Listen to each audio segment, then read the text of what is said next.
के बारे में पढ़ते हैं बट से मार्क्स नहीं हो पाते। आपको अगर अच्छा रैंक लाना है तो these points are very important। तो नीट के एग्ज़ाम में सबसे ज़्यादा scoring part is biology, but still most of the students are not able to score even 300 plus in biology. और अगर आपको नीट में सिलेक्शन चाहिए तो 340 प्लस तो आपको नीट में स्पेशली बायो वाले पार्ट में तो आने ही चाहिए, क्योंकि बायो का part is now 100% NCERT centric. Still students are not able to score 300 plus even after reading NCERT multiple times. तो ऐसी क्या गलती रह जाती है कि NCERT पढ़ने के बावजूद, जबकि वो पूरी तरह NCERT पे ही फोकस्ड हैं, बच्चे अच्छा स्कोर नहीं कर पाते। तो in this video I will be discussing some of the major reasons, major points why students are not able to score good in biology even after studying NCERT. तो let's begin with the video. तो first and foremost reason is not reading NCERT properly and just skipping important points and making wrong concepts. This is one of the major problems which like I have seen many of my friends doing these mistakes. और क्या करते हैं ना, NCERT को बस ऐसे ही उड़ा देते हैं जल्दी जल्दी पढ़ने के चक्कर में। They just leave some of the most important points जो आपको लगेगा is not at all important, but उससे क्वेश्चन फ्रेम होते हैं। अब जैसे मैंने एग्जांपल के सॉर्ट ऑफ ये रखा है कि इलेक्ट्रोकार्डियोग्राफ वाला जो टॉपिक दिया हुआ है NCERT में, ये जो पैराग्राफ है स्पेसिफिक, इसमें ऐसा मतलब एज सच कुछ इंपॉर्टेंट आपको नहीं लग रहा होगा। You would find it to be a very normal paragraph, तो आप जल्दी से पढ़ो कि इसमें टाइम पास दिया हुआ है, pip pip pip all that stuff. But the point is, यहाँ पे एक लाइन है, this type of machine electrocardiogram is use to obtain an electrocardiograph is used to obtain an electrocardiogram. तो अब यहाँ पे the machine is known as electrocardiograph, not electrocardiogram. अब ये छोटे छोटे पॉइंट्स जो कि आप बहुत जल्दी में छोड़ देते हो बिकॉज आपको लगता है ये तो इस पैराग्राफ में कुछ है ही नहीं, बट यहीं से हमें एक बहुत ही ज़्यादा कंट्रोवर्शियल सॉर्ट ऑफ क्वेश्चन मिला और यही रैंक डिसाइडर क्वेश्चन बन सकता है, क्योंकि नाम से लगता है कि electrocardiogram is a machine and electrocardiograph is the graph which we get from that machine.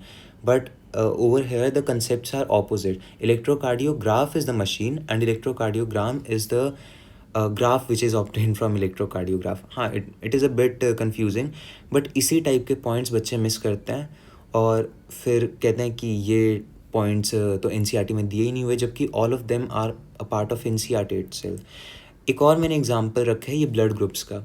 Blood groups में बच्चे ये वाला जो टेबल है इस पे तो बहुत ज़्यादा फोकस कर लेते हैं कि हाँ ए में एंटीजन ए होगा, एंटीबॉडीज़। इसके पैराग्राफ जो ऊपर दिया हुआ है उस पर इतना ध्यान नहीं देते। अब जैसे यहाँ पे ही एक पॉइंट है, ABO blood grouping is based on the presence और एब्सेंस ऑफ 2 सरफेस एंटीजन्स। अब यहाँ पे बहुत सारे बच्चे इसे बहुत जल्दी जल्दी में करके कि ABO blood grouping is based on the presence और absence of 2 surface antigen, they just leave these lines.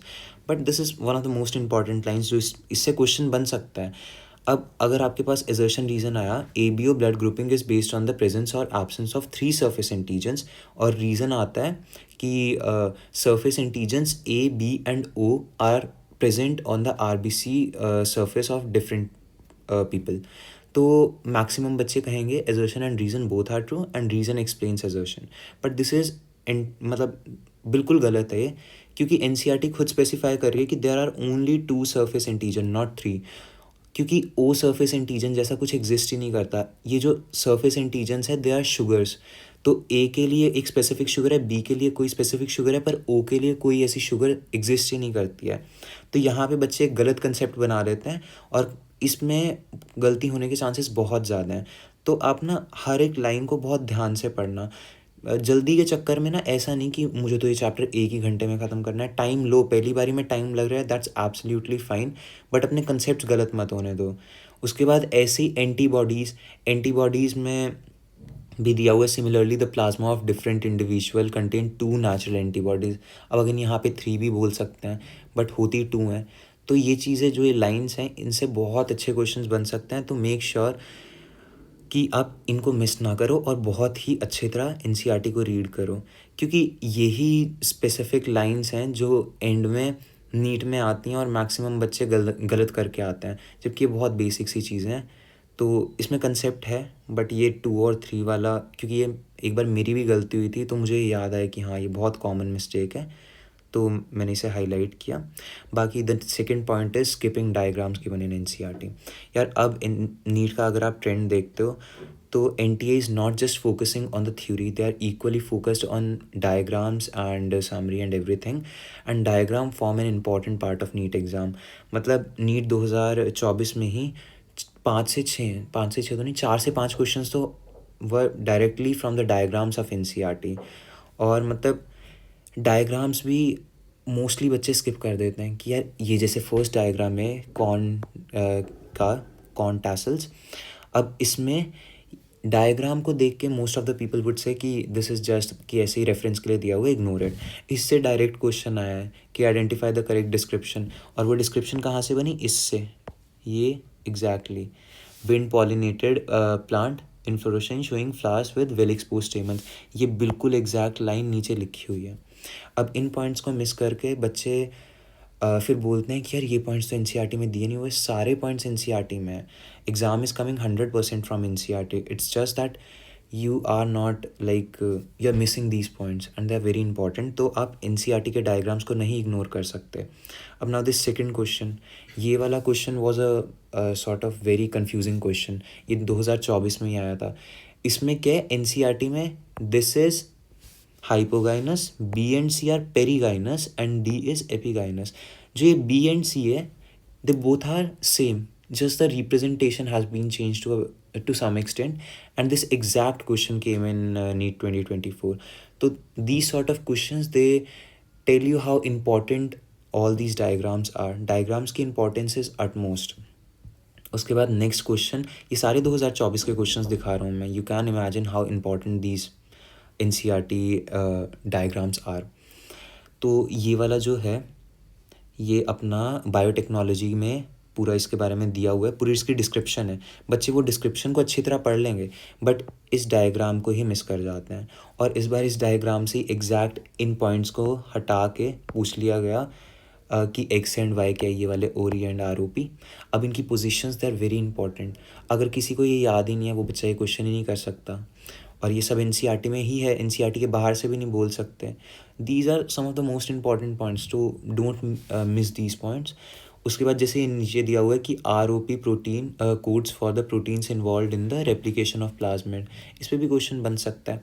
तो you have to make sure कि while you are reading the chapter you give equal importance to diagrams as well and under labelled headings and all that stuff. उसके बाद एक और ये question है, 2024 में नहीं, सॉरी, ये 2020 में आया था. 2020 में क्या क्वेश्चन था कि पूछा था व्हाट इज़ स्पूलिंग. स्पूलिंग पूरे चैप्टर में आपको कहीं मिलेगा ही नहीं. ये नीचे डायग्राम में दिया हुआ था स्पूलिंग होता क्या है. इस process of like DNA separates out, उसको रिमूव करने के प्रोसेस को स्पूलिंग बोलते हैं. ये यहाँ नीचे दिया हुआ है डायग्राम के. तो all these points are very important. आगे मैंने थोड़े और रेफरेंसेस डाले हैं. इनसे क्वेश्चन ट्रांसफॉर्मेशन वाला क्वेश्चन नीट में आ चुका है. आप कमेंट सेक्शन में बताना कौन से ईयर में आया, अगर आपको याद है. जैसे इसमें व्हाट इज़ ट्रांसफॉर्मेशन के बारे में इतना डिटेल कहीं पूरे चैप्टर में दिया नहीं हुआ, बट ये यहाँ पे वर्ड दिया हुआ है ट्रांसफॉर्मेशन, और यहाँ से आपको ये ट्रांसफॉर्मेशन गायब कर देंगे और पूछेंगे ये कौन सी प्रोसेस है. तो these type of questions can come from these diagrams.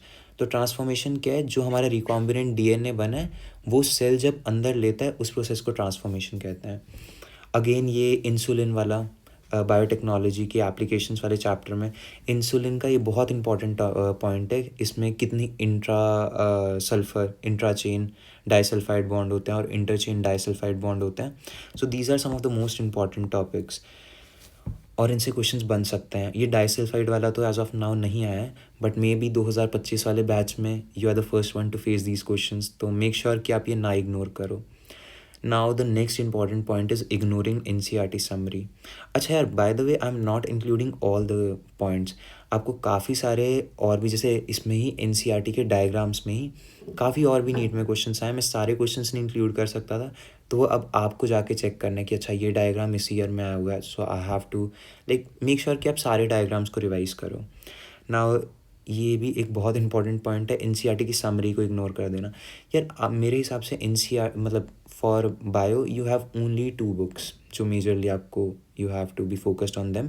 बाकी फिजिक्स और केमिस्ट्री में द सिलेबस इज़ वास्ट, बच्चे उस पर टाइम बहुत डिवोट करते हैं। पर bio which is a scoring subject, और जहाँ पे थोड़ा पढ़ के आपको ज़्यादा आउटपुट मिल रहा है, वहाँ पे most of the students ignore करते हैं, ऐसे छोटे छोटे पॉइंट्स को इग्नोर करते हैं। फिर जब मार्क्स नहीं आते फिर ब्लेम करते हैं कि ये सब चीज़ें तो एनसीईआरटी में दी नहीं हुई।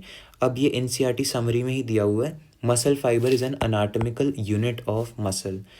अब ये वाला जो पॉइंट है ये पूरे चैप्टर में आपको कहीं नहीं मिलेगा, और इसका मोस्ट ऑफ द बच्चे आंसर करेंगे सार्कोमियर, क्योंकि एनसीईआरटी में थ्योरी में दिया हुआ है कि sarcomere is the functional unit of muscle, पर यहाँ पे अनाटमिकल यूनिट बोला है, दैट इज़ मसल फाइबर। तो बच्चे सोचेंगे कि जो थ्योरी में दिया हुआ है वही आंसर होगा, कई बार उससे आंसर आ जाता है, बट ये समरी में पॉइंट है, तो this is a part of NCERT. तो इस टाइप के क्वेश्चंस जो कि बहुत ईजिली आप कर सकते हो, सिर्फ एनसीईआरटी ही तो पढ़नी है, बट मेक श्योर कि आप एनसीईआरटी अच्छे तरह पढ़ो, क्योंकि आजकल नीट में इसी टाइप के क्वेश्चन ज़्यादा आने लगे हैं, जो समरी से उठाएंगे। उन्हें मैक्सिमम बच्चों को रेस से आउट भी तो करना है, एंड आई डोंट वांट कि आप सब उस रेस से आउट हो इन सब बेसिक क्वेश्चंस की वजह से। सो make sure you do all these questions. The next point which is you should give review of NCERT back exercises. Back exercises mostly बच्चे छोड़ देते हैं, बट बैक एक्सरसाइज में ना यार कभी कभी एक दो पॉइंट मिल जाता है विच इज़ इम्पॉर्टेंट। से फॉर एग्जांपल यहाँ पे अपना ये था, नहीं this is not the point, this one, hypoxia. What is hypoxia? अब ये जो टर्म है ना, ऑल्दो आपको पता होगी, बट इफ़ इन केस नहीं पता तो you can see this is a part of NCERT. और अगर ये नीट में आता है, यू कांट ऑब्जेक्टिफाई कि मतलब यू कांट ऑब्जेक्ट कि ये एनसीईआरटी के बाहर से, it is from the back exercises which is in itself a part of NCERT. So make sure you don't leave NCERT back exercises. You don't have to solve each and every question, of course you can just give a quick review of these things. उसके बाद एक point है जो आपको revision में थोड़ा help करेगा, although if you want some extra information on how to revise biology NCERT, although these points will suffice, but still there are certain other points which I'll be discussing later. तो एक point जो बहुत important है जब आप revise कर रहे हो, तो अब जो कई बार क्या होता है ना, पूरा एक पैराग्राफ एक चार्ट के फॉर्म में या एक डायग्राम के फॉर्म में आपको पूरा एक्सप्लेन होता है, जैसे हर्शी चेज एक्सपेरिमेंट है या और भी काफ़ी सारी चीज़ें। तो अगर आप वो डायग्राम के पॉइंट्स याद कर लेते हो और वहाँ पे ही साइड में लिख देते हो ना कि ये स्टेप हो रहा है, ये स्टेप हो रहा है, इसमें ये यूज़ हो रहा है, तो वहाँ पे ही वो सेल्फ एक्सप्लेनेटरी बन जाता है।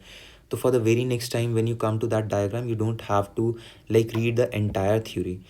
By the way, you should read it, but still if in case you don't have that much time, because revise करते time you should be quick, तो उस time पे it is very helpful. तो I would suggest कि आप जो मतलब पूरे पैराग्राफ्स हैं और उनका नीचे डायग्राम दिया हुआ है, डायग्राम के साइड में लिख लो। से फॉर एग्जांपल ट्रांसफॉर्मिंग प्रिंसिपल है, इसमें ये पूरा पैराग्राफ पढ़ने की बजाय you can just read this part and मतलब यू कैन फिगर आउट कि एस ट्रेन अगर हम डालते हैं तो माइस डाई, आर स्ट्रेन डालते हैं तो mice live, S strain heat kill डालते हैं तो अगेन माइस इज लिविंग, और अगर आर स्ट्रेन भी डालते हैं एस ट्रेन हीट किल्ड के साथ तो माइस डाई। इससे आप एक इन्फ्रेंस निकाल सकते हैं, something is getting transferred from S strain to R strain which transforms the R strain which is like non virulent to virulent. तो इस बेसिस पे you can like simplify this whole paragraph into just one diagram. तो make sure आप इस तरीके से revise करो। ये कुछ पॉइंट्स थे यार जो मैंने आज की वीडियो में डिस्कस करे। ये पॉइंट्स आपको लगेंगे बहुत basic, but these are very important points, और इनसे बहुत सारे क्वेश्चंस बनते हैं यार आजकल, तो और भी ज़्यादा इसी टाइप के क्वेश्चंस बनने लगे हैं। तो make sure you don't miss these points. आपको अगर अच्छा रैंक लाना है तो these points are very important, and bio is the only subject which can assure you 360 on 360। Physics chemistry में फिर भी थोड़ा डाउटफुल रहता है, तो मेक श्योर कि आप इनमें कोई मिस्टेक ना करो। तो I hope this video helps you यार, और अगर आपको वीडियोज़ अच्छी लग रही हैं तो लाइक करो और शेयर करो, सब्सक्राइब करो चैनल को, so that you don't miss any upcoming video. और अगर आपको और कुछ भी इंफॉर्मेटिव वीडियो चाहिए नीट से रिलेटेड, जो भी आपको अभी दिक्कत आ रही है, you can comment me in the comment section. मैं ऑलमोस्ट हर एक कमेंट का रिप्लाई करता हूँ, और जो भी कमेंट में आप सजेशंस देते हो कि इस पर वीडियो चाहिए, try to make all those videos. तो आई होप आप ये सब पॉइंट्स को फॉलो करते हो, और अगर आपको इससे अच्छे रिजल्ट्स मिलते हैं then do let me know, क्योंकि यार मेरे लिए तो these were very helpful points, they help me a lot in my drop. तो that was it for today's video यार। चलो फिर मिलते हैं, बाय बाय।